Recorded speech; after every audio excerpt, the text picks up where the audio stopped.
Alright, listen up, because what you're about to hear isn't just another fan-made appreciation post.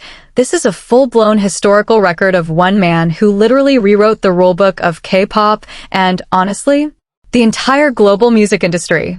We're talking about Jungkook. Born September 1st, 1997, in Busan, South Korea, a kid who auditioned for a survival show at 13, got rejected by 6 companies, but was scouted by one that saw something nobody else did. And that one bet? It paid off in ways that nobody, not the industry insiders, not the critics, not even the most optimistic fans, could have ever predicted. Now here's what's gonna blow your mind.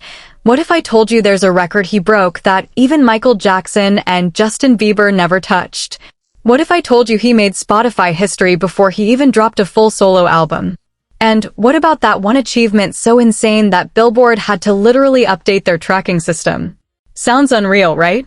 Well, buckle up, because every single thing on this list is backed by cold, hard, verified data.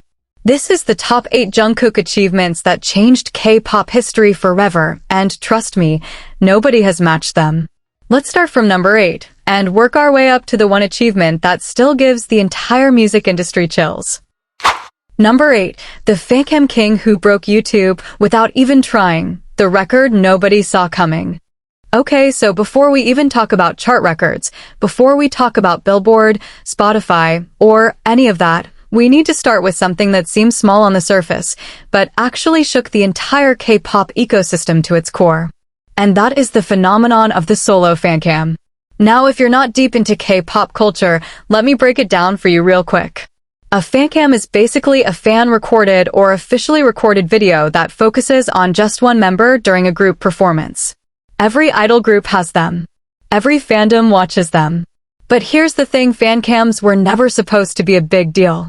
They were just supplementary content, a little bonus for fans who wanted to watch their favorite member up close. Nobody in the history of K-pop ever imagined that a single fancam could rack up the kind of numbers that rival official music videos from major Western artists. Nobody, until Jungkook entered the chat. Let's go back to 2018. BTS was already massive, but the solo fancam culture was still relatively niche. Then Jungkook's Euphoria fancam dropped from a live performance, and what happened next was something the K-pop data trackers had never seen before. The view count didn't just climb, it skyrocketed. We're talking millions of views in days, not weeks, not months. And this wasn't some algorithmically boosted, playlist-pushed, paid promoted content. This was a raw, unedited performance clip on a platform where fancams typically max out at a few 100,000 views if they're lucky. Jungkook's fancam blew past 10 million, then 20 million, then kept going until it became the most viewed individual idol fancam in the entire history of K-pop. And we're not talking about a small margin here. He didn't just beat the previous record. He absolutely obliterated it. At its peak tracking, his fancams collectively across multiple performances accumulated hundreds of millions of views, a number that some official music videos from established Western pop stars haven't even reached. But here's what makes this achievement truly historic and why it lands on this list. It wasn't just about the numbers. It was about what those numbers represented. See, before Jungkook, the K-pop industry measured an idol's individual popularity through brand reputation rankings, fan votes, and maybe album sales. Fancam views were an afterthought. But when Jungkook's fancam numbers started making headlines, not just on K-pop news sites, but on mainstream entertainment outlets, the entire industry had to pause and reconsider. Suddenly, agencies started paying attention to individual fancam metrics as a genuine measure of an idol's pulling power. Entertainment companies began investing in better individual camera work during performances. The fancam went from being a fan novelty to a legitimate industry KPI, and that shift? That was directly because of Jungkook. And let's talk about why his fancams hit so different. If you've ever watched a Jungkook fancam, and honestly, even if you're not a BTS fan, I dare you to watch one and not be impressed. You'll notice something immediately. The stage presence is unreal. Every movement is precise but fluid, every expression tells a story, and there's this magnetic energy that pulls you in and makes you hit replay without even thinking about it.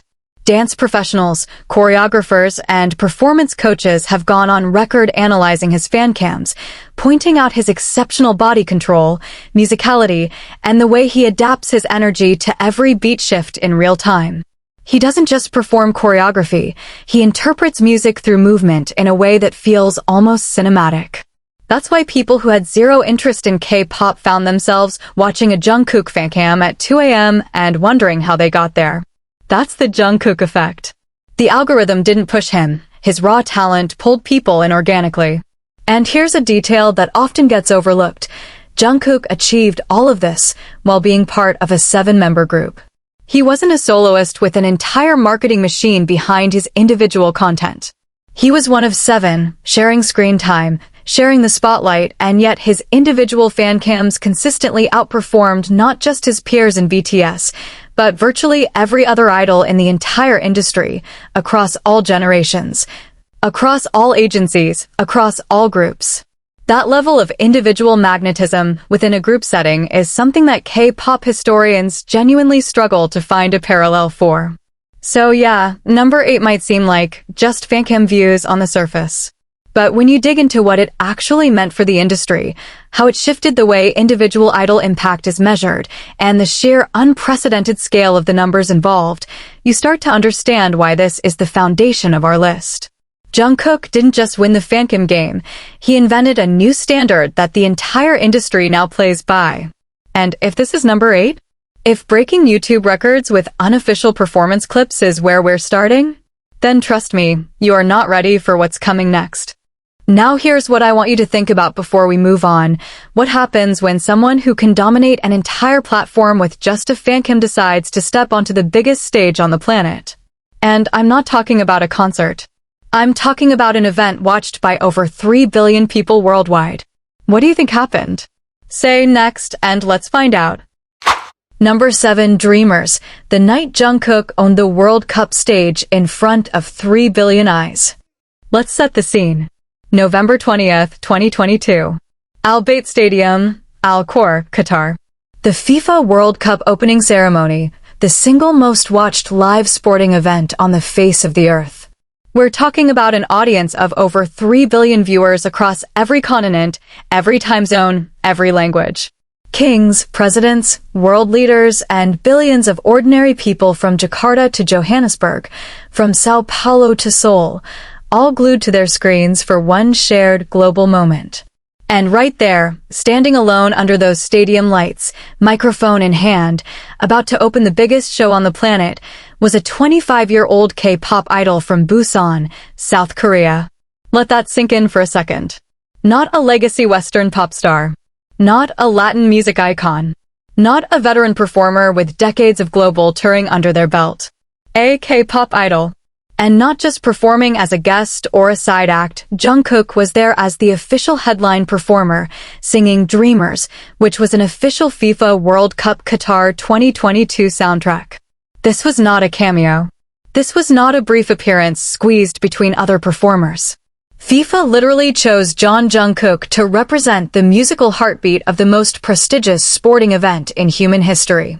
Now, let's talk about why this was absolutely groundbreaking and why people who truly understand the music industry were losing their minds over this. In the entire history of the FIFA World Cup, which stretches back to 1930, the opening ceremony performers have always been global megastars with deep roots in Western or Latin pop. We're talking about names like Shakira, Jennifer Lopez, Pitbull, Ricky Martin, artists with decades of crossover success and billions of streams. The idea that a K-pop artist, let alone a K-pop idol who hadn't even released a solo album yet, would headline this stage was something that would have been laughed out of any music executive's office just 5 years earlier. But Jungkook didn't just show up, he delivered a performance that silenced every single doubter in real time. When the opening notes of Dreamers hit and Jungkook walked out onto that massive stage alongside Qatari singer Fahad Al-Kubaisi, the energy in Al Bayt Stadium shifted. You could feel it even through a screen. He wasn't nervous. He wasn't stiff.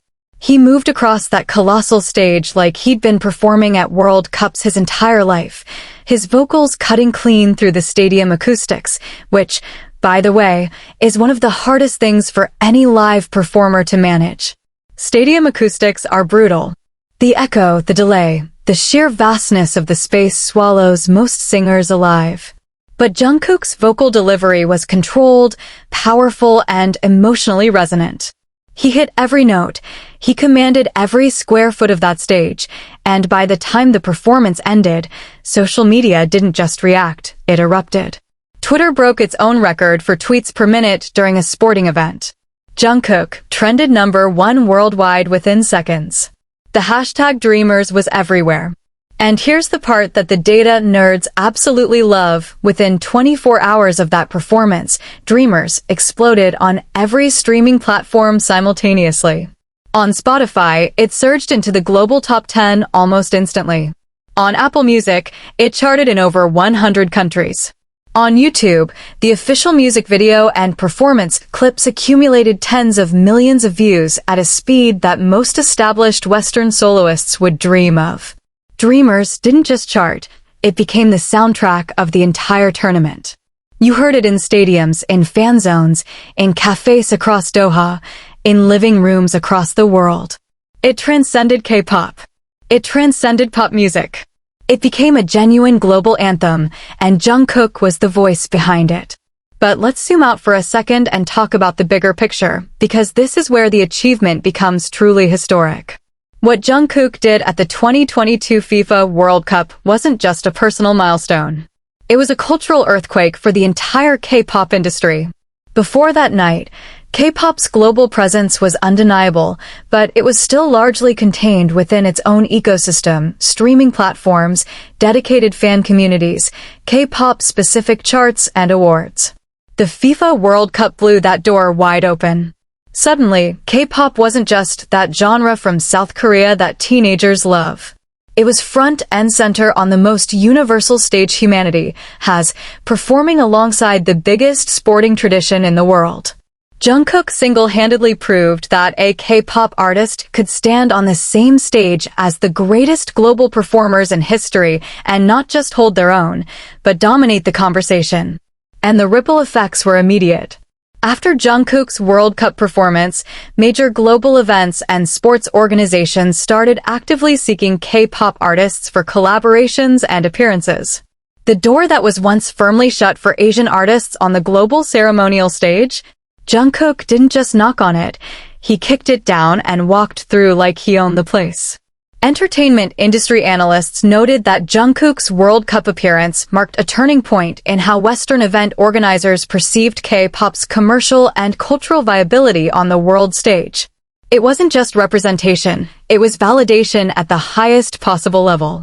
And here's one more detail that makes this even more insane.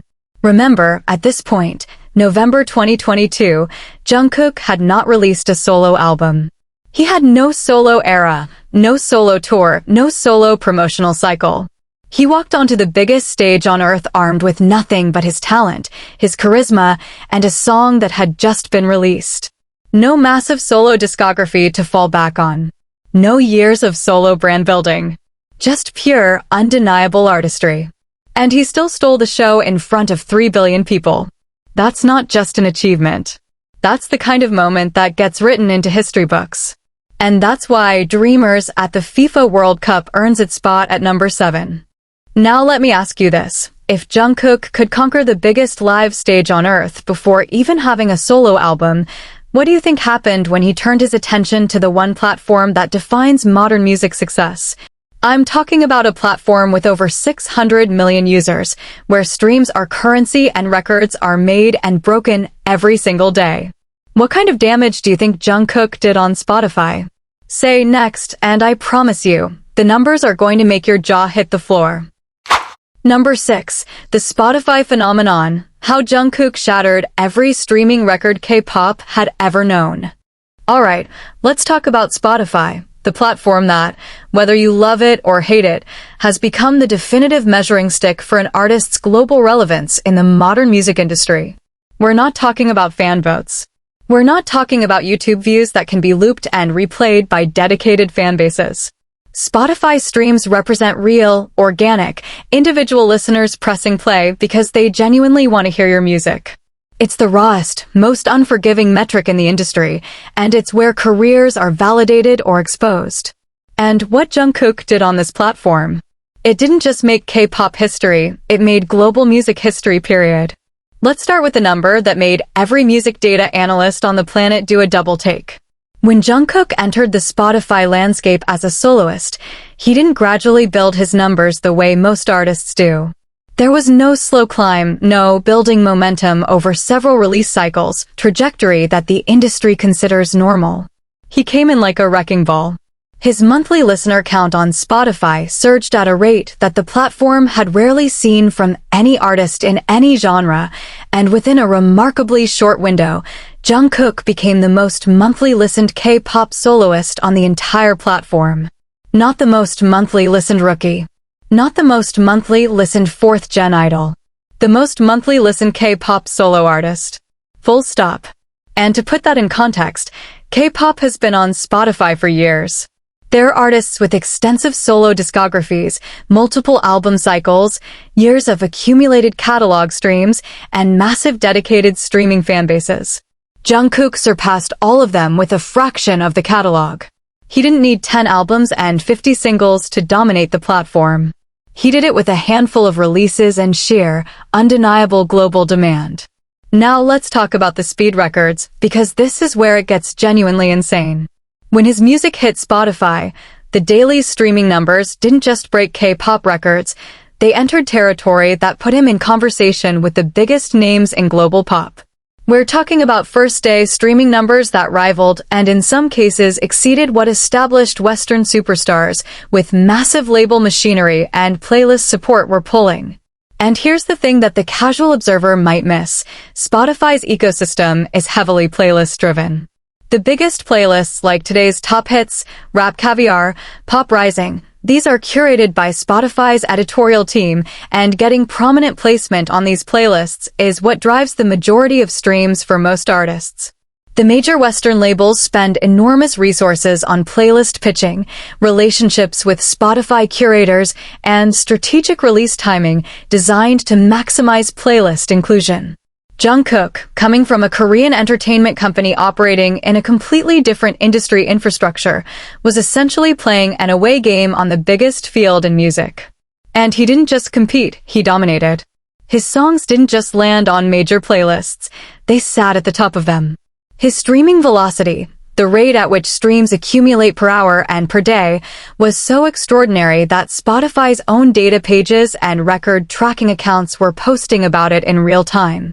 The platform itself was acknowledging what was happening because it was genuinely unprecedented in their K-pop data history. But what really separates Jungkook's Spotify dominance from everyone else in K-pop isn't just the peak numbers, it's the consistency and the global distribution of those streams.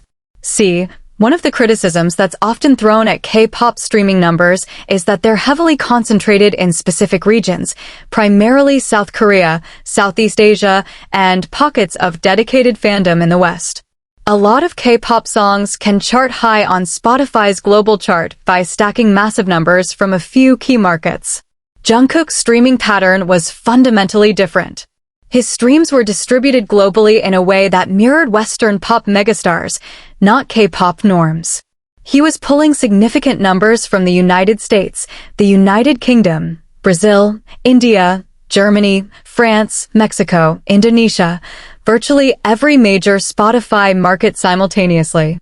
This wasn't a concentrated fanbase effort. This was genuine worldwide mainstream appeal, and the data proved it beyond any argument. His songs appeared on Spotify's top 50 charts in over 90 countries simultaneously. 90 countries. To give you perspective, most K-pop acts, even the biggest ones, typically chart strongly in maybe 20 to 30 countries on Spotify. Jungkook tripled that reach, demonstrating a level of global penetration that fundamentally challenged the industry's understanding of how far K-pop could go on streaming platforms. And let's not forget the cumulative impact. His tracks collectively accumulated billions, yes, with a of streams on Spotify in a time frame that would make most artists' entire career streaming totals look modest. Each release didn't just perform well, each release became a streaming event, a data milestone, A record-breaking moment that had music journalists and industry analysts writing articles trying to explain how a K-pop soloist was generating numbers that competed with the top tier of global pop. The Spotify editorial team, music data accounts like Chart Data and Spotify Charts, and industry publications were all documenting what was happening in real time because they recognized it as genuinely historic. And here's the emotional undercurrent that makes this achievement resonate beyond just numbers on a screen. For years, the global music industry treated K-pop as a niche genre, popular within its own bubble, but incapable of truly competing in the mainstream Western streaming landscape without asterisks and qualifications. Every K-pop streaming milestone was met with but and however from skeptics. Jungkook's Spotify numbers didn't leave room for buts. They didn't leave room for qualifications or asterisks. The data was so overwhelming, so global, so undeniably mainstream that it forced even the most stubborn industry gatekeepers to acknowledge that a K-pop soloist was operating at the same commercial altitude as the world's biggest pop stars. That's not just a record. That's a paradigm shift. And that paradigm shift, driven by cold hard streaming data on the world's biggest audio platform, is why Jungkook's Spotify dominance earns its place at number 6 on our list. Now here's something to chew on before we keep climbing. When an artist is breaking this many records across this many platforms, there's usually one organization that steps in to make it official. An organization that has been documenting human achievements since 1955. An organization whose name alone carries the weight of legitimacy. So what happened when Guinness World Records started paying attention to Jungkook? How many records do you think one person can hold at the same time? Say next and prepare to lose count. Okay, let's get one thing straight right off the bat. There are famous people, there are record-breaking artists, and then there's Jungkook, who at this point in the conversation should probably have his own dedicated wing at the Guinness World Records headquarters in London. Because what we're about to break down isn't just, oh, he got a Guinness certificate, that's cool. No. We're talking about a man who accumulated so many officially verified Guinness World Records that tracking them became a full-time hobby for data accounts across every social media platform. And each record wasn't some obscure, hyper-specific category that nobody cares about. These were major, headline-making, globally recognized records that put him in the same conversation as the most legendary figures in entertainment history. Let's start from the beginning, because the timeline of Jungkook's Guinness domination tells a story all by itself. Before he even launched his solo career, Jungkook was already collecting Guinness records through BTS-related achievements. But when we isolate his individual records, the ones tied specifically to Jungkook as a person and as a solo artist, the list is staggering. First, let's talk about the one that shook social media to its absolute foundation. December 2021. BTS members create individual Instagram accounts for the first time. Up until this point, BTS had only operated through their shared official group account, which was already one of the most followed accounts on the platform.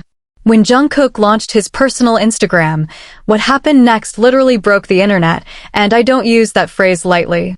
He shattered the Guinness World Record for the fastest time to reach 10 million followers on Instagram. The previous record? It was held by none other than Jennifer Aniston, who had set the bar during the peak frenzy of the Friends reunion hype, a cultural moment backed by decades of Hollywood fame and one of the most watched television shows in history. Jungkook didn't just beat Aniston's record. He obliterated it.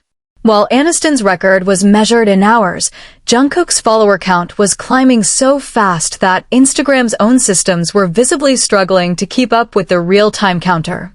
And he didn't stop at 10 million. He blew past 20 million, 30 million, 40 million, each milestone reached in record time, each one generating headlines and Guinness verification discussions. The sheer velocity of his follower growth demonstrated something that went beyond K-pop fandom loyalty. It revealed a genuine global demand, a worldwide curiosity and fascination with Jungkook as an individual that transcended music genre, language, and cultural barriers. Now let's move to the music-specific Guinness records, because this is where the collection gets truly ridiculous. His solo Fancams, which we already discussed in number 8, earned official Guinness recognition as the most viewed individual idol fancam in history. What was once a fun fan metric became an officially certified world record, and Jungkook was the one holding it. But the records didn't stop at YouTube. On Shazam, the app that over 200 million people use monthly to identify songs they hear in public, Jungkook broke the record for the most Shazammed song in a single day. Think about what that means for a second. Shazam usage represents organic, real-world music discovery. It means people were hearing his music in cafes, in shopping malls, on radio stations, at events, in cars, and so many of them were compelled to pull out their phones and find out who is this artist, that it broke a global record. This isn't streaming farm activity. This isn't coordinated fan behavior. Shazam records represent raw, undeniable, real-world cultural penetration. People out in the world, living their lives, encountering Jungkook's music and being so captivated that they needed to know more. That's organic impact at a scale that money literally cannot buy. And then came the Spotify-related Guinness records. When 7 dropped, the streaming numbers it generated in its first 24 hours weren't just K-pop records. They were records that challenged the all-time mark set by the biggest Western pop artists on the platform. Guinness officially recognized the streaming velocity achievements, adding yet another certificate to what was becoming an almost comically long list. And here's the detail that really puts a bow on this whole thing, the variety and breadth of Jungkook's Guinness records. Most artists, if they're lucky enough to earn even one Guinness World Record, tend to hold records within a single domain. A YouTube record here, a chart record there. Jungkook's records span across multiple platforms, multiple metrics, and multiple categories simultaneously. YouTube, Instagram, Spotify, Shazam, social media engagement, streaming velocity, follower growth, live performance viewership. The man wasn't just dominant in one lane, he was breaking records in virtually every measurable lane that the modern music industry has. And each record wasn't just a minor incremental improvement over the previous holder. Jungkook's records consistently represented massive quantum leaps over whoever held the title before him, setting new bars so high that industry analysts openly questioned whether they'd ever be broken. Now, let's talk about the cultural significance of all this, because Guinness World Records aren't just numbers, they carry weight. When Guinness certifies an achievement, it enters the permanent historical record. It gets published in books that are distributed in over 100 countries. It gets archived in databases that researchers, journalists, historians, and educators reference for decades to come. Every Guinness record Jungkook holds is a permanent stamp in the global record of human achievement that says, a K-pop idol from Busan, South Korea, outperformed the entire planet in this category. Not just the K-pop world. Not just the Asian entertainment industry. The entire planet. For a genre that was dismissed as a regional niche just a decade ago, having one of its artists hold multiple simultaneous Guinness World Records across global platforms is a validation that goes beyond music. It's a statement about the globalization of culture, the democratization of fame, and the undeniable reality that talent and charisma have no nationality. And the truly wild part? By the time you're reading this, there's a very real chance Jungkook has added even more records to his collection, because the man shows absolutely no signs of slowing down. Every release, every appearance, every new platform interaction seems to generate another record-breaking moment that sends Guinness scrambling to verify the data.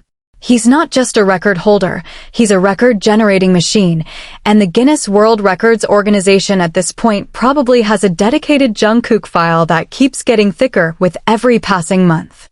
That relentless, seemingly unstoppable accumulation of officially verified world records across every major global platform is why this achievement sits firmly at number 5. Now here's where things start getting really heavy. We've talked about YouTube. We've talked about the World Cup, we've talked about Spotify, we've talked about Guinness. But what happens when all of that momentum, all of that global recognition, all of that undeniable star power gets channeled into one single project, a debut solo album? And not just any album, but an album so meticulously crafted that it earned a name that would prove to be prophetic? What happens when Jungkook releases Golden? Say next, and let's dive into the album that turned prophecy into reality. Number 4, Golden, the debut album that rewrote every rule for K-pop soloists overnight. November 3rd, 2023. Mark that date. Tattoo it into your memory. Because that's the day Jungkook officially stopped being the incredibly talented member of BTS who occasionally dropped solo covers and soundtrack features, and became, in the eyes of the entire global music industry, a bona fide solo superstar whose debut album didn't just meet expectations, it detonated them into dust. The album was called Golden, and if you know anything about Jungkook's history within BTS, that title wasn't random. Since his trainee days, Jungkook earned the nickname Golden Magne meaning the youngest member in Korean, because he seemed to be impossibly good at everything. Singing, dancing, performing, sports, art, video editing, the list of things Jungkook excels at reads like a cheat code in a video game. So when he named his debut solo album Golden, it wasn't just a cute callback to his nickname. It was a declaration, a statement of identity. A promise that what was inside those tracks would live up to a legacy that had been building for over a decade. And boy, did it deliver. Let's start with the Billboard 200, because that's where the global music industry looks first when judging an album's commercial viability. Golden debuted at number 2 on the Billboard 200. Number 2. On the most competitive album chart in the world, in a market dominated by English-speaking artists with decades of label infrastructure, radio relationships, and retail distribution networks behind them. For a K-pop soloist's debut album, sung primarily in English but released through a Korean entertainment company, to land at number 2 on the Billboard 200 was not just impressive. It was historic. Jungkook set the record for the highest charting debut solo album by any K-pop soloist on the Billboard 200, surpassing marks that the industry didn't think would be challenged for years. And this wasn't achieved through some narrow sales strategy or bulk buying loophole. The Billboard 200 calculation factors in pure sales, streaming equivalent albums, and track equivalent albums. It's a comprehensive measure of genuine public consumption. Jungkook's number 2 debut meant that across all those metrics combined, only one album in the entire United States that week generated more demand than Golden. 1. In a country of 330 million people with thousands of new releases every Friday, Jungkook's debut sat just one rung from the very top. Now let's talk about what happened on Spotify, because the album's streaming performance was genuinely jaw-dropping. Upon release, every single track on Golden charted on Spotify's global top 200 simultaneously. Every single track. Not just the singles that had been pre-released and promoted. Not just the tracks with featured artists. Every song, from the first track to the last, found its place on the world's most competitive daily streaming chart. This is a feat that even most established Western pop megastars struggle to achieve with their albums. For a debut K-pop solo album to accomplish this demonstrated a level of global listener demand that went beyond anything the industry had modeled or predicted. Golden rapidly became the most streamed K-pop solo album in Spotify history, and it achieved that status in a fraction of the time it took previous record holders to reach their milestones. The streaming numbers weren't just big, they were accelerating. Week after week, the album's tracks continued to generate hundreds of millions of streams, buoyed not just by the dedicated ARMY fanbase, but by casual listeners, playlist placements, and organic discovery. The album had crossover appeal that was undeniable. But here's what makes Golden truly special beyond the raw numbers, and this is something that music critics, producers, and industry professionals couldn't stop talking about: the sheer artistic range of the album. Jungkook didn't play it safe. He didn't stick to one genre, one sound, one comfort zone. Golden was a genre-spanning showcase that proved Jungkook could credibly operate in pop, R&B, dance, funk, rock-influenced tracks, and emotionally vulnerable ballads, sometimes within the same 3-minute window. 7. Featuring Latto brought infectious summer pop energy. 3D featuring Jack Harlow delivered a sleek, bass-heavy R&B pop hybrid that sounded like it was engineered in a Los Angeles hit factory. Standing Next to You channeled Michael Jackson-era funk pop with a retro groove that had music critics drawing direct comparisons to the king of pop himself. Shot Glass of Tears went full country pop balladry, a genre detour so unexpected that it made Nashville music journalists write think pieces about a K-pop idol crossing into their territory. Hate You was a raw, emotionally devastating farewell ballad that Jungkook wrote with his impending military enlistment in mind, and it wrecked fans emotionally in the most beautiful way possible. Please Don't Change, featuring DJ Snake, merged electronic dance pop with Jungkook's honeyed vocals in a way that felt both radio-ready and artistically genuine. And Yes or No delivered a breezy, feel-good pop track that proved Jungkook could do light and fun just as convincingly as he does intense and emotional. The fact that one album could contain this much sonic diversity while maintaining a cohesive identity was something that even skeptical music critics had to acknowledge. Major publications that had historically been dismissive or indifferent toward K-pop gave Golden genuine critical attention. Reviews highlighted Jungkook's vocal versatility, his ability to inhabit different musical styles authentically, and the surprisingly personal nature of the lyrics, many of which Jungkook was directly involved in writing. This wasn't a manufactured, committee-designed album where a label picked the safest possible sound and surrounded an idol with enough co-writers and producers to ensure commercial viability. Golden felt like a genuine artistic statement from a young man who had spent a decade learning, growing, and absorbing influences from across the global music spectrum, and was now ready to show the world exactly who he was as a solo artist. And the global chart performance reflected that authenticity. Golden didn't just chart in the US and South Korea. It charted in virtually every major music market on the planet. UK Albums Chart, Japanese Oricon, European charts across Germany, France, the Netherlands, and beyond. Australian ARIA, Canadian charts, Latin American charts. The album was a worldwide commercial event that proved Jungkook's appeal wasn't concentrated in any single region. It was genuinely, verifiably global. Perhaps the most poignant aspect of Golden is the context in which it was released. Jungkook knew that military enlistment was imminent. He knew that after this album, he would disappear from the public eye for roughly 18 months. Most artists in that position would either rush out something half-baked or play it so safe that the result feels forgettable. Jungkook did neither. He poured everything into Golden, treating it as both a gift to his fans and a definitive artistic statement.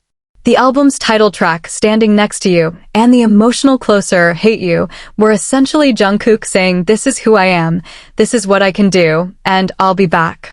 The emotional weight of that context made every stream, every chart position, and every record broken by Golden feel heavier, more meaningful, more significant. This wasn't just a commercial product. It was a farewell letter wrapped in world-class pop music, and the world received it with open arms, open ears, and record-breaking numbers. That's why Golden isn't just an album. It's a landmark moment in K-pop solo history that fundamentally raised the ceiling for what a debut album from a K-pop soloist can achieve. And that's why it commands its spot at number 4. Now think about this. We've been talking about the album as a whole, but what about the single moment within that album cycle that stopped the entire music world in its tracks? What about the one song that did something on the Billboard Hot 100 that had critics, analysts, and even competing artists staring at their screens in disbelief? A song so massive that it didn't just enter the chart, it debuted at the very top? Say next, and let's talk about the nuclear bomb called 7. Number 3, 7. The song that debuted at number 1 and made Billboard history in a single week. July 14th, 2023. A date that will live permanently in the annals of both K-pop and global pop music history. Because on that Friday, Jungkook released a track called 7 featuring American rapper Latto, and within 7 days, yes, the irony of that number is not lost on anyone. He accomplished something that every single K-pop soloist before him had been told was functionally impossible. He debuted at number 1 on the Billboard Hot 100. Let me say that again slower, because I need the weight of this to hit you properly. Jungkook, a solo K-pop artist, debuted at number 1 on the Billboard Hot 100. Not number 10. Not top 5. Not peaked at number 1 after climbing for several weeks.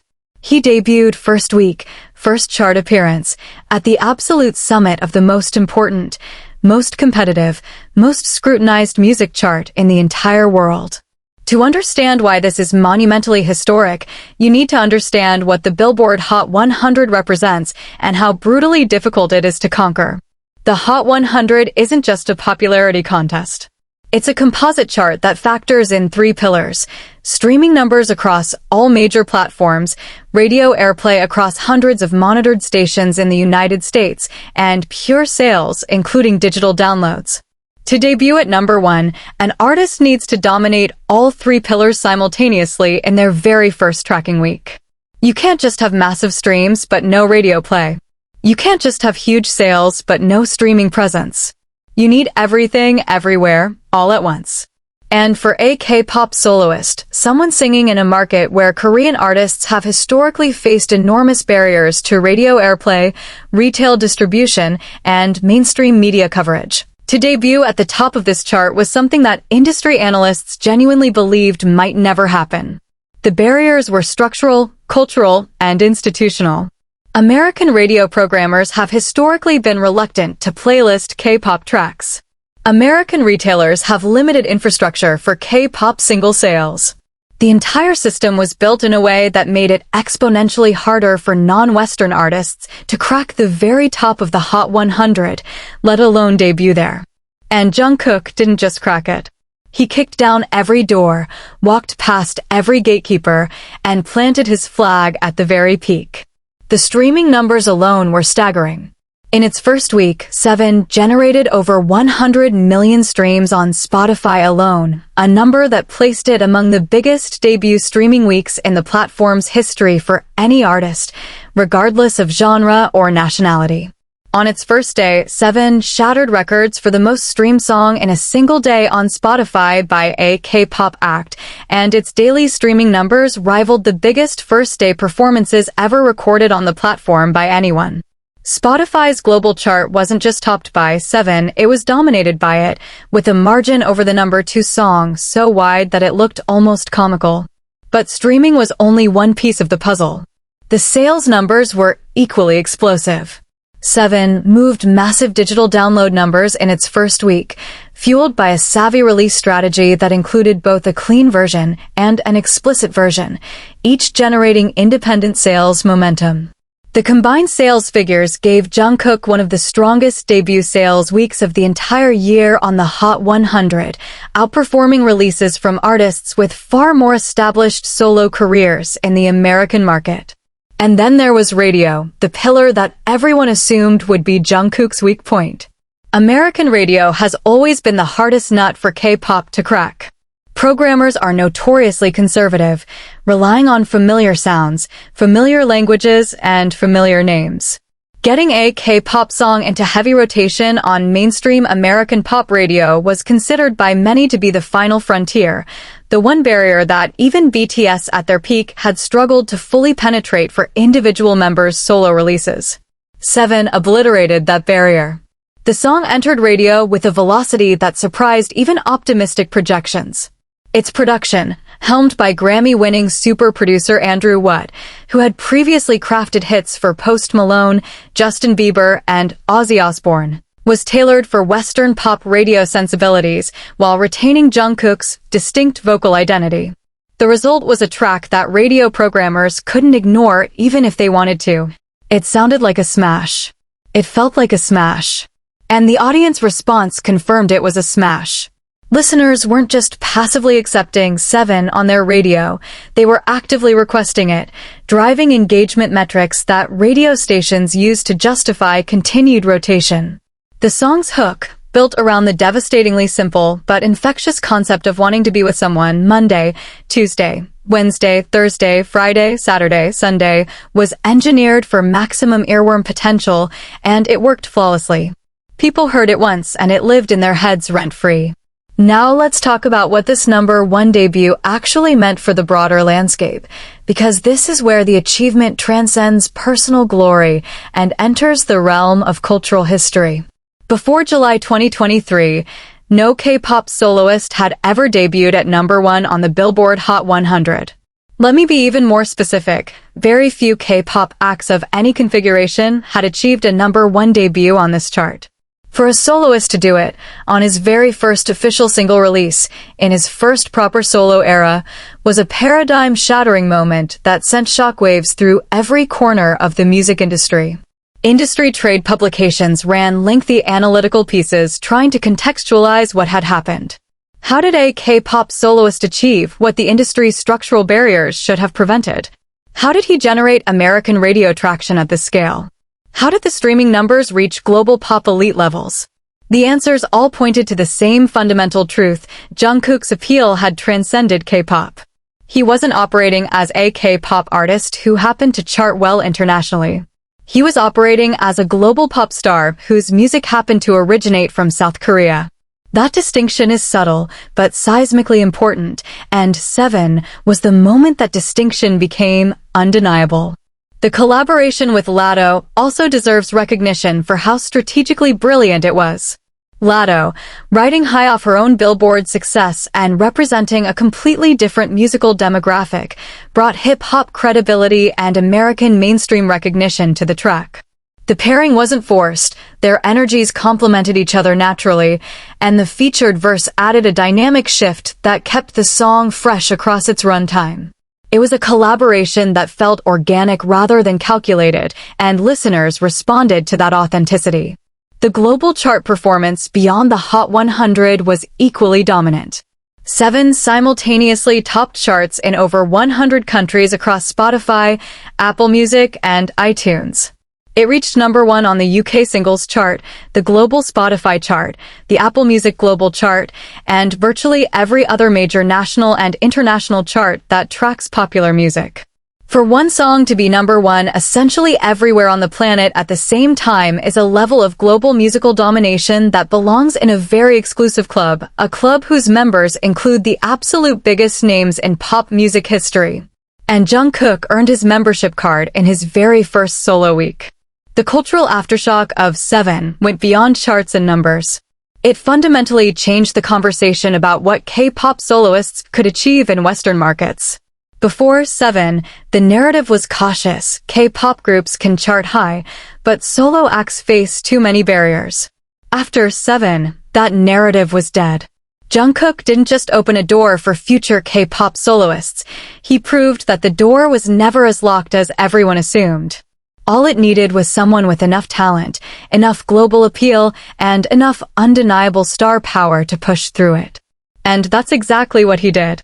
That's why 7 at number one on the Billboard Hot 100 stands at number 3 on this list, not just as a chart achievement, but as a defining moment that permanently altered the trajectory of K-pop's place in the global music hierarchy. Number 2, Standing Next to You. The song that made the world compare a K-pop idol to Michael Jackson and actually mean it. Let's get something absolutely clear before we dive into this one. Comparing any artist to Michael Jackson is not something that should be done lightly. Michael Jackson is the king of pop. He is the single most influential performer in the history of modern popular music.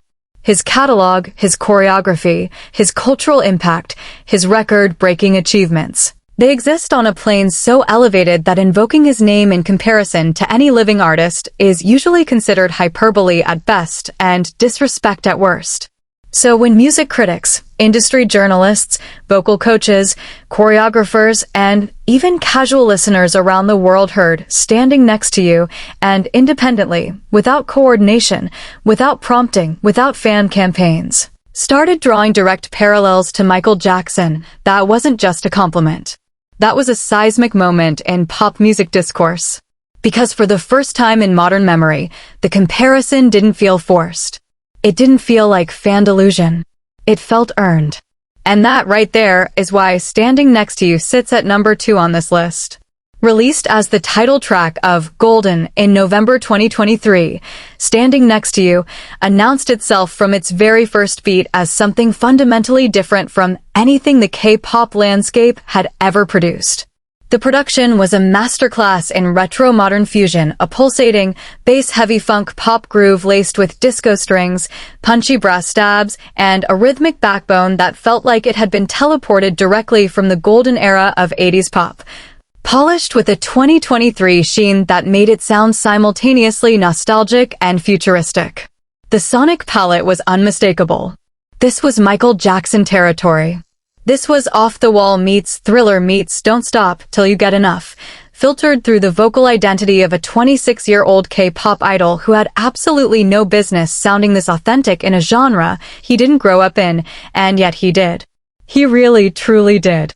Jungkook's vocal performance on Standing Next to You is, by any objective standard, one of the most impressive vocal showcases in K-pop solo history. The song demands range, power, control, and stylistic precision. You can't just sing this track, you have to inhabit it. The verses ride a smooth, controlled mid-range that demonstrates Jungkook's ability to lock into a groove with rhythmic precision. The pre-chorus builds tension with a vocal climb that showcases his upper register without ever sounding strained. And the chorus, that massive, soaring, and themic chorus, hits with a combination of power and sweetness that vocal coaches around the world dissected in reaction videos, analysis threads, and professional commentary. Multiple vocal professionals pointed out that Jungkook's approach to Standing Next to You demonstrated what they call effortless belt, the ability to deliver high-energy, high-volume vocal passages with a relaxed quality that makes it sound easy when it is, in reality, extraordinarily difficult. That technical quality, combined with the emotional conviction in his delivery, is precisely what triggered the Michael Jackson comparisons. MJ was famous for making impossibly difficult vocal performances sound effortless, and Jungkook channeled that same energy with an authenticity that couldn't be faked. But the vocals were only half the equation. Let's talk about the performance, the choreography, the movement, the visual storytelling, because this is where Standing Next to You transcended being a great song and became a cultural moment. The music video for Standing Next to You was a visual feast that drew from the same retro futuristic aesthetic as the song itself, but it was Jungkook's live performances of the track that truly set the internet ablaze. When he performed Standing Next to You on major American television platforms, the reaction was immediate and overwhelming. The choreography was razor-sharp, incorporating footwork and body isolations that directly echoed Michael Jackson's signature style. The slides, the spins. The precise yet fluid body control that makes every movement look both rehearsed and spontaneous at the same time. Dance professionals and choreographers took to social media to break down Jungkook's technique, and the consensus was remarkable in its unanimity. This was elite-level performance artistry. Not good for a K-pop idol. Not impressive considering he's primarily a vocalist. Elite level, full stop. The kind of performance that stands on its own merit regardless of genre, nationality, or industry context. And this is where the Michael Jackson comparison deepened beyond surface-level sonic similarity into something more profound. Michael Jackson wasn't just a great singer who could dance. He was the definitive complete performer, an artist who fused vocal excellence, dance mastery, visual storytelling, and magnetic charisma into a singular, irreplaceable package. For decades after MJ's passing, the music industry searched for someone who could embody that same totality of performance, and while many talented artists have emerged, the consensus remained that nobody truly replicated what MJ represented. Standing Next to You didn't claim Jungkook was the next Michael Jackson.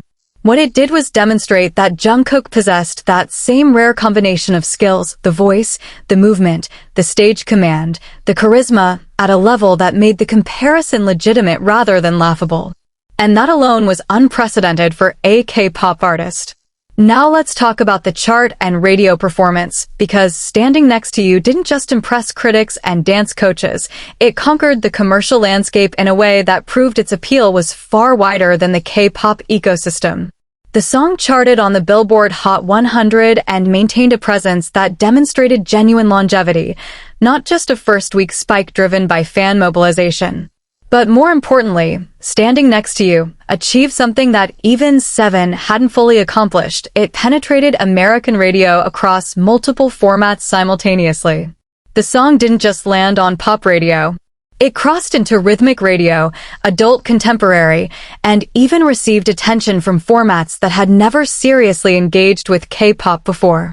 Radio programmers, who are notoriously resistant to adding unfamiliar sounds to their rotations, were adding Standing Next to You because the song was undeniably, universally appealing. It sounded like a hit in every format because it was built on musical foundations, funk, pop, disco, that are the bedrock of Western popular music. Jungkook wasn't adapting K-pop for Western audiences. He was proving that his artistry existed in a space that transcended genre labels entirely. The critical reception was equally extraordinary. Music publications that had historically kept K-pop at arm's length, treating it as a phenomenon to be observed rather than a genre to be critically engaged with, gave Standing Next to You genuine, substantive reviews.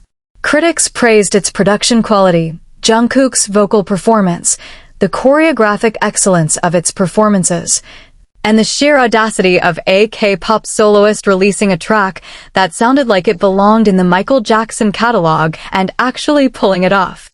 Rolling Stone, Billboard, NME, and numerous other major outlets didn't just acknowledge Standing Next to You, they celebrated it. And in the broader conversation about K-pop's evolution and global positioning, this critical acceptance was arguably more significant than any chart number. It represented a shift from K-pop is commercially successful to K-pop is artistically legitimate on the global stage, and Jungkook was the artist who catalyzed that shift. The legacy of Standing Next to You extends beyond its chart run, its radio success, and its critical acclaim. It fundamentally expanded the perceived boundaries of what a K-pop artist can sound like, look like, and be compared to. Before this song, drawing a line between K-pop and Michael Jackson would have been dismissed as fan fantasy. After this song, it became a legitimate critical conversation. Jungkook didn't just pay homage to the king of pop, he demonstrated that the lineage of complete, genre-transcending pop artistry that Michael Jackson embodied could continue through an artist from Busan, South Korea, trained in the K-pop system, performing in a genre that the Western establishment once refused to take seriously. That is an achievement that goes beyond music. That is cultural bridge building at its most powerful, and that is why Standing Next to You stands tall at number 2. So here we are. We've climbed from number 8 to number 2. We've covered fancams that broke YouTube, a World Cup that shook 3 billion viewers, Spotify records that rewrote the rules, Guinness records that piled up like trophies, an album that stunned the industry, a single that debuted at number 1 on the Hot 100, and a song that earned comparisons to the king of pop himself. And yet, there's still one achievement left. The number 1 spot. The one achievement so massive, so all-encompassing, so fundamentally game-changing that it sits above everything else on this list. What could possibly top all of that? What did Jungkook accomplish that nobody in K-pop history has ever come close to matching? Say next one final time, and let's witness history. Number 1, the 6-month supernova, how Jungkook became the most successful K-pop soloist in history before disappearing from the stage. This is it. The summit. The single most extraordinary achievement on this list, and arguably one of the most extraordinary achievements in the entire history of popular music. And to fully appreciate why this sits at number 1, you need to zoom out from the individual records, the individual songs, the individual chart positions, and look at the complete picture. Because what Jungkook did wasn't just about any single accomplishment. It was about the totality of what he achieved, the impossible speed at which he achieved it, and the circumstances under which it all happened. And when you see the full picture, you'll understand why nobody in K-pop has matched this, and why it might be decades before anyone does. Here's the reality that makes everything we've discussed today absolutely mind-bending. Jungkook accomplished all of it.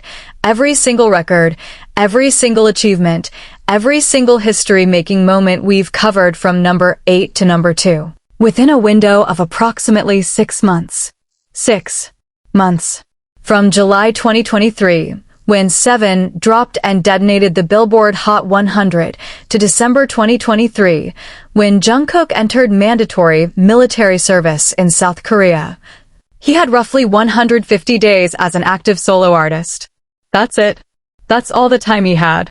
150 days to launch a solo career, release singles, drop a full album, promote across global platforms, perform on international television, and somehow, in that impossibly compressed window, become the most successful K-pop soloist in recorded history. Let that timeline sink in, because it fundamentally changes the context of everything we've discussed today. Most artists spend years building toward a fraction of what Jungkook accomplished. Major Western pop stars typically spend 12 to 18 months on a single album cycle: pre-release teasers, lead single, promotional singles, album release, tour announcement, music videos, TV appearances, festival circuits, radio promo tours, awards season campaigning. That's the standard playbook. It's designed to maximize every possible revenue stream and chart opportunity over an extended period. Jungkook didn't have that luxury. He had a hard deadline. South Korean law requires all able-bodied men to complete approximately 18 months of mandatory military service, and Jungkook's enlistment date was fixed. There were no extensions, no exemptions, no negotiations. The clock was ticking from the moment Seven went live, and Jungkook knew that every day, every release, every performance could be his last public moment for the next year and a half. And instead of that pressure crushing him, it fueled him. He didn't scale back his ambitions to fit the timeline. He compressed an entire career's worth of achievements into a period shorter than most artists' vacation breaks between albums. Seven debuted at number 1 on the Billboard Hot 100 in July. 3D, featuring Jack Harlow, followed in September, charting globally and adding another massive streaming event to his solo catalog. Golden dropped in November and became the highest-charting debut solo album by a K-pop soloist on the Billboard 200.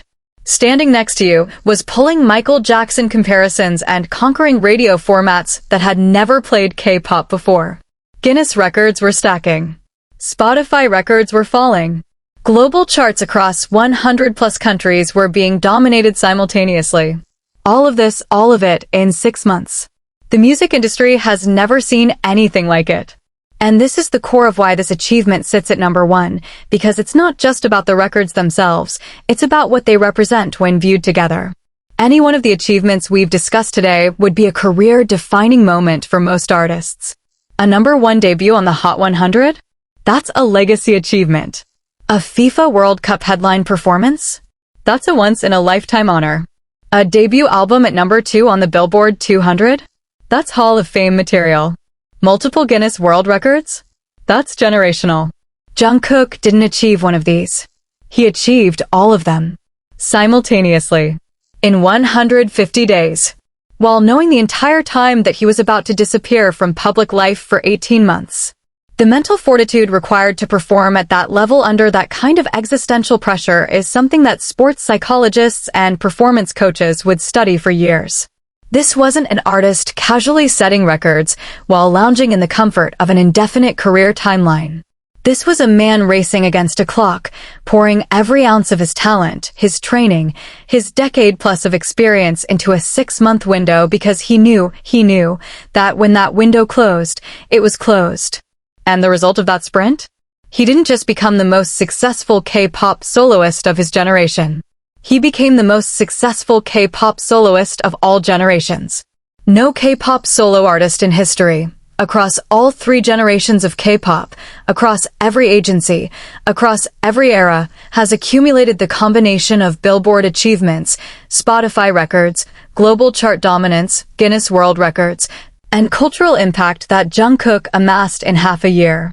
Artists who have had decades of solo activity, dozens of album releases, and years of continuous promotion have not matched the total achievement portfolio that Jungkook built in 150 days.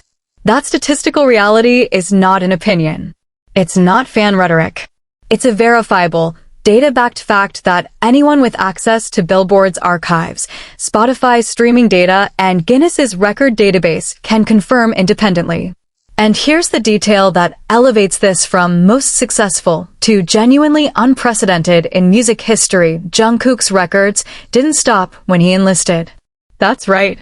Even after he disappeared from social media, stopped releasing music, stopped performing, stopped promoting, his streams kept climbing. His songs kept charting.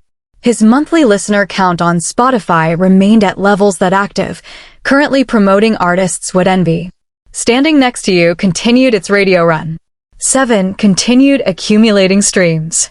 Golden continued to be discovered by new listeners worldwide. His music had achieved something that every artist dreams of but few ever attain: true catalog longevity. The songs didn't need Jungkook's active presence to remain relevant. And there you have it, the complete, definitive list of the top 8 Jungkook achievements that changed K-pop history forever.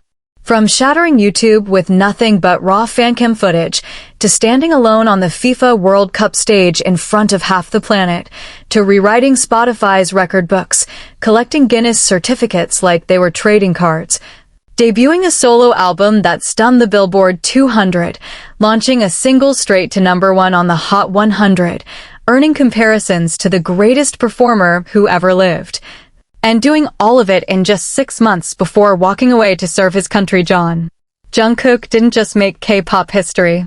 He made music history. What makes his story so powerful isn't just the records. It's the journey.